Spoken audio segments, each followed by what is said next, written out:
Olá, meus amigos, Deus abençoe a todos vocês, em nome do nosso Senhor Jesus Cristo. São exatamente 22 horas e 18 minutos nesta quarta-feira, nesta noite de quarta-feira, no dia 16 de agosto de 2023. Eu quero que você volte toda a sua atenção para esta mensagem que está escrito aqui no livro de Mateus, no capítulo 25, versículo 31. Mateus 25, 31. Está escrito assim: o julgamento de todas as nações. Nesse mundo em que nós vivemos, meu amigo e minha amiga, existe um julgamento de ser humano para ser humano. E neste mundo de injustiça, muitas são as pessoas que, mediante a um julgamento, elas conseguem se livrar dos atos que cometeram perante o juiz da terra. Mas nesse dia, no julgamento das nações, o único e verdadeiro juiz é Deus, e não tem ninguém que se livre desse dia. Pois nesse dia será revelado tudo o que a pessoa foi e tudo o que a pessoa fez em cima dessa terra. E cada um será julgado segundo o que a pessoa fez. Por isso que nós temos que reconhecer que somos pecadores miseráveis, temos que nos arrepender e temos que abandonar aquilo que desagrada a Deus e temos que obedecer a Ele, agradar a Ele. Porque de caso contrário, meu amigo e minha amiga, o que espera após a morte é coisas terríveis, do qual você nem pode imaginar. Olha só o que diz. Diz assim, essa palavra não é palavra de homem, foi Jesus que pronunciou, que falou essa palavra. Ele diz: e quando o Filho do Homem vier na sua glória, e todos os seus anjos com ele, então se assentará no trono da sua glória, e todas as nações serão reunidas diante dele, e apartará uns dos outros, como o pastor aparta os bodes das ovelhas. Veja só, nesse dia estarão todos reunidos diante de um grande trono branco, diante de Deus. E nesse dia, Deus vai dar a recompensa a cada pessoa. Nesse dia, não tem como a pessoa esconder os pecados que cometeu e ninguém sabia. Não tem como a pessoa esconder os homicídios, os adultérios, a mentira, o roubo, a idolatria, a feitiçaria. Não tem como a pessoa esconder, meu amigo e minha amiga, porque Deus trará a verdade à tona. Sabe, existem coisas que a pessoa faz que os olhos humanos não vê, não sabe. Só quem sabe é a pessoa que faz, só quem sabe é a pessoa que pratica, e os olhos de Deus, que ninguém consegue esconder nada diante dos olhos dele. Mas nesse dia será revelado. Aqui é o dia da verdade. Talvez você é aquela pessoa que diz assim: olha, eu penso comigo o seguinte: eu tenho que fazer o que eu bem quiser e o que eu bem entender, porque a vida é minha. Tudo bem, mas só quero lembrar você, meu amigo e minha amiga, que a vida não é sua, é emprestada. A minha vida é emprestada, a sua vida é emprestada. Um dia Deus vai pedir o fôlego da vida. O espírito sobe para ele. A carne é sepultada para a terra fazer virar pó. Mas e a alma? Quem decide para onde vai, se vai para Deus ou se vai para o inferno, quem decide, meu amigo e minha amiga, sou eu. Quem decide é você.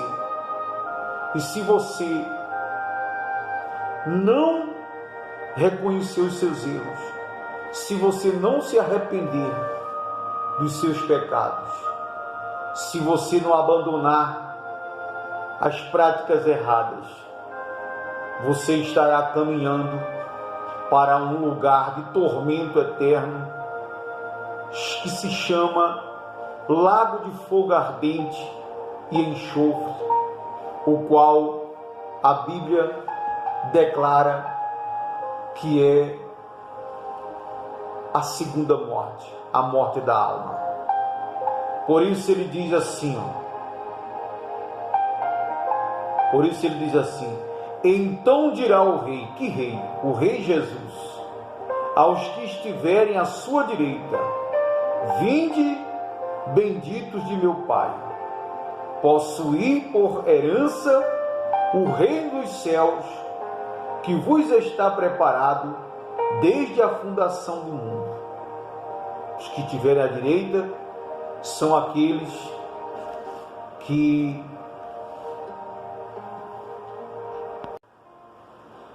então, voltando ao raciocínio,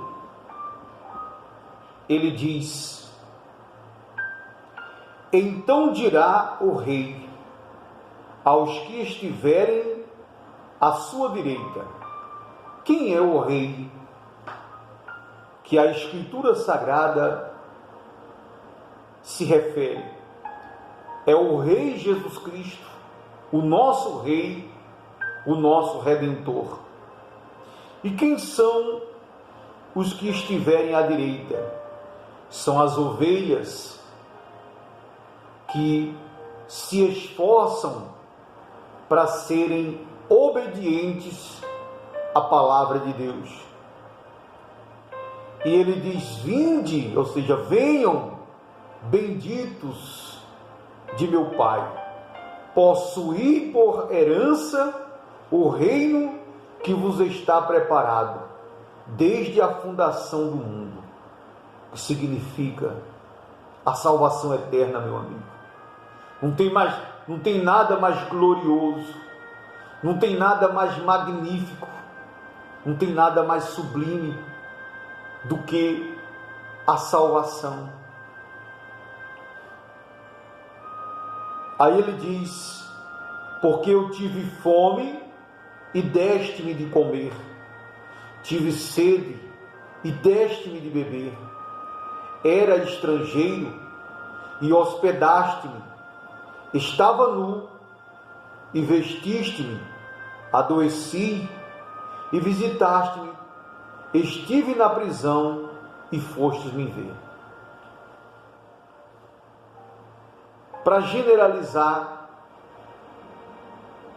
essas características que o Senhor Jesus falou para os justos, para aqueles que são ovelhas dele, que são filhos que obedecem a ele, para generalizar, não significa que teve fome só de alimento, não, mas tem pessoas famintas por causa que não ouvem a palavra. Tem pessoas sedentas que não ouvem a palavra. Tem pessoas nu, desacobertadas, desprotegidas, porque não conhece a Deus, nem conhece a palavra de Deus. Então, ele diz: Então os justos lhes responderão, dizendo: Senhor, quando te vimos com fome e te demos de comer?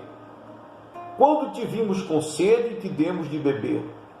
E quando te vimos estrangeiro e te hospedamos? Ou quando te vimos nu e te vestimos? Ou quando te vimos enfermos ou na prisão e fomos te visitar? E respondendo o Rei Jesus, lhes dirá: Em verdade vos digo, que quando fizestes a um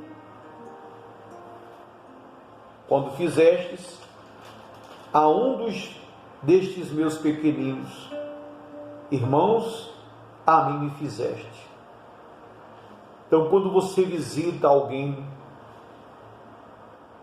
que está doente e você leva Jesus para aquela pessoa, quando você visita alguém que está nu, ou seja, não significa nu, significa simplesmente sem roupa, sem ter o que vestir. Também, se a necessidade da pessoa for as vestimentas, é claro que nós temos que dar roupas para que eles possam vestir-se.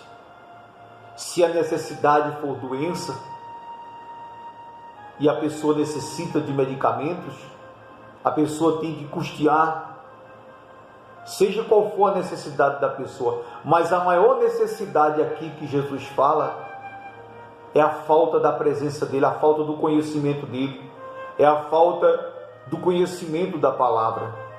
Porque eu conheço, já vi, mesmo que eu não conheça, mas eu sei que tem milhares de pessoas que sentem fome, não de comida física, sólida, sentem sede, não de água, estão nus, não de roupas físicas,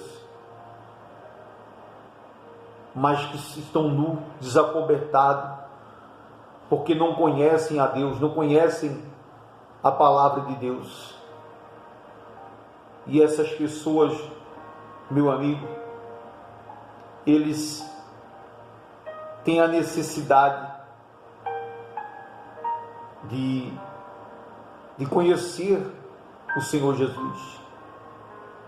Então ele diz assim: então o rei dirá também aos que estiverem à sua esquerda: apartai-vos de mim, malditos, para o fogo eterno, preparado para o diabo e seus anjos. Olha só que coisa terrível, que são as pessoas que têm o conhecimento da palavra, têm a palavra de Deus em mãos, até conhecem a Bíblia de Gênesis a Apocalipse, tudo que se pergunta de dentro da Bíblia, a pessoa tem a resposta na ponta da língua, tem um conhecimento da letra, um conhecimento extraordinário, mas quando se fala da absorção do Espírito, a pessoa está zero. Não tem, na prática, a pessoa está zero. E a pessoa fica brincando com Deus dentro da igreja e brincando com as coisas de Deus. Não leva a sério, não leva ao pé da letra os conhecimentos que ela adquiriu. E aí vai ouvir esta palavra. Então dirá também os que estiverem à esquerda, que são os bodes, os rebeldes, aqueles que dizem não é bem assim, não temos que levar ao pé da letra, porque não é dessa forma, não é bem assim. Então ele diz: apartai-vos de mim, malditos, para o fogo eterno, preparado para o diabo e seus anjos. Aqui a gente vê que o inferno e o lago de fogo ardente e enxofre não foram criados por Deus para o ser humano. Eles foram criados para o diabo e para todos os demônios. Mas como o ser humano tem o livre-arbítrio de escolher o que eles querem, então esses, por causa de sua rebeldia, também serão lançados neste lugar de tormento, chamado Lago de Fogo Ardente e Enxofre, aonde serão atormentados pelos séculos dos séculos sem fim. E diz assim: porque eu tive fome e não me deste de comer, tive sede e não me deste de beber, sendo estrangeiro, não me hospedastes, estando nu, não me vestistes, quando estava enfermo e na prisão, não fosse me visitar. Então eles, os rebeldes, lhes responderão, dizendo: Senhor, quando te vimos com fome, ou quando te vimos com sede, ou quando te vimos estrangeiro, ou nu, ou enfermo na prisão, e não te servimos? Então o Rei Jesus responderá, dizendo: em verdade vos digo que quando a um destes meus pequeninos não o fizestes, não fizestes a mim. E irão estes, os rebeldes, para o tormento eterno, mas os justos irão para a vida eterna. Olha só, meu amigo. Há quem diga assim: sendo assim, Deus é injusto de forma alguma. O único que é verdadeiro, o único que é justo é Deus. Porque se eu decidir não mais obedecer a palavra de Deus, então eu estou decidindo renunciar à salvação. Então Deus é justo, meu amigo, minha amiga. Se eu não quero Ele enquanto eu estiver aqui em cima da terra, em vida, por que quando a minha alma descolar do meu corpo, por que Ele vai aceitar a minha alma lá? Por que Ele vai me dar a salvação se eu não quiser obedecer a Ele aqui? Se eu não quiser sacrificar minhas vontades, os meus desejos, o meu querer, se eu não quiser sacrificar aqui por Ele, por que Ele vai me dar a salvação? Porque se eu não quero nada com Ele com vida, por que Ele vai querer alguma coisa comigo depois que acabar o meu tempo aqui? De forma alguma. Deus é justo. Nesse dia, Ele vai dar a cada um segundo as obras de cada um, segundo o que a pessoa faz, segundo o que a pessoa é para com Ele. Medite nessas palavras, faça uma análise da sua vida e aceite um conselho. Se arrependa, abandone os erros, se converta, receba Jesus como o único Senhor e Salvador da sua alma e obedeça a palavra. Pratique. Se você deseja a salvação, você tem que se despojar do seu velho eu. Você tem que se despojar da sua velha natureza pecaminosa. É necessário que o homem se arrependa, abandone o pecado, se converta, se batize nas águas, para que ele possa ser batizado com o Espírito Santo, tornando-se assim um verdadeiro filho, uma verdadeira filha de Deus. De caso contrário, é impossível alcançar a salvação. Deus abençoe em nome do Senhor Jesus.